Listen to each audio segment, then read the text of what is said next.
Okay.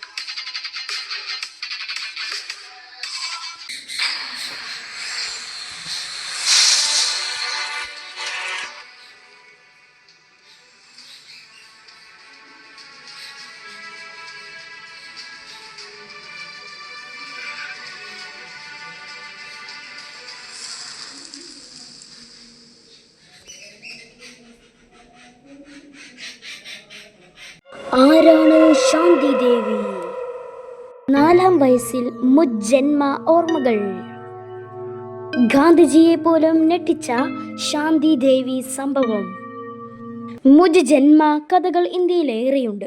എന്നാൽ ഇതിൽ ഏറ്റവും വിസ്മയകരമായതും ഇന്നും ചുരുളഴിയാത്തതുമായ രഹസ്യം ശാന്തി ദേവി സംഭവം സംബന്ധിച്ചിട്ടുള്ളതാണ്.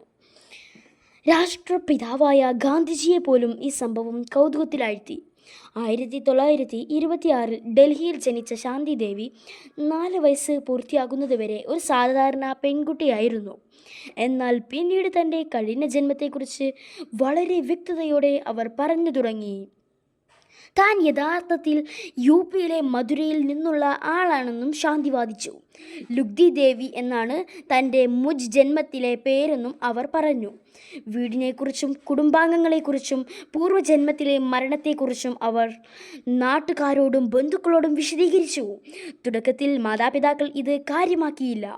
എന്നാൽ ശാന്തിയുടെ നിരന്തരമായ പറച്ചിലും അതിലെ സൂക്ഷ്മ വിശദാംശങ്ങളും പതിയെ എല്ലാവരുടെയും ശ്രദ്ധ നേടി. ശാന്തി വളർന്നു വന്നു. അവളുടെ വാദങ്ങളും മുൻപൊരിക്കലും കണ്ടിട്ടില്ലാത്ത ആളുകളെ അവൾ തിരിച്ചറിയുകയും മധുരയിലെ സ്ഥലങ്ങൾ കൃത്യതയോടെ കണ്ടെത്തി പറയുകയും ചെയ്തു. ഇതോടെ അവളുടെ കഥ നാടെങ്ങും പ്രചരിച്ചു. ഒടുവിൽ മഹാത്മാഗാന്ധിയുടെ അറിവിലേക്കും ഇക്കാര്യം എത്തി. ഗാന്ധിജി ഈ വിഷയത്തിൽ വിശദവും നിഷ്പക്ഷവുമായ ഒരന്വേഷണം വേണമെന്ന് തീരുമാനിച്ചു. ഇപ്രകാരം 1935 ഒരു സമിതി രൂപീകരിച്ചു. പണ്ഡിതന്മാരും മാധ്യമപ്രവർത്തകരും പൊതുപ്രവർത്തകരും അടങ്ങുന്ന ആ സമിതി ശാന്തിദേവിക്കൊപ്പം മധുരയിലേക്ക് പോയി. അവിടെ എത്തിയ ശാന്തി തൻ്റെ പൂർവ്വജന്മത്തിലെ ഭർത്താവായ കേദാർനാഥിനെയും അദ്ദേഹത്തിൻ്റെ കുടുംബാംഗങ്ങളെയും തിരിച്ചറിഞ്ഞു. വീടിനെക്കുറിച്ചുള്ള രഹസ്യ വിവരങ്ങളും മരിക്കുന്നതിന് മുമ്പ് താൻ കുഴിച്ചിട്ട പണത്തിൻ്റെ സ്ഥാനവും അവൾ വെളിപ്പെടുത്തി. ഈ വിവരങ്ങളെല്ലാം വളരെയധികം ശരിയായിരുന്നു. ഇതിനിടെ ചില സംശയാലുക്കൾ എതിർപ്പുമായി രംഗത്തെത്തി.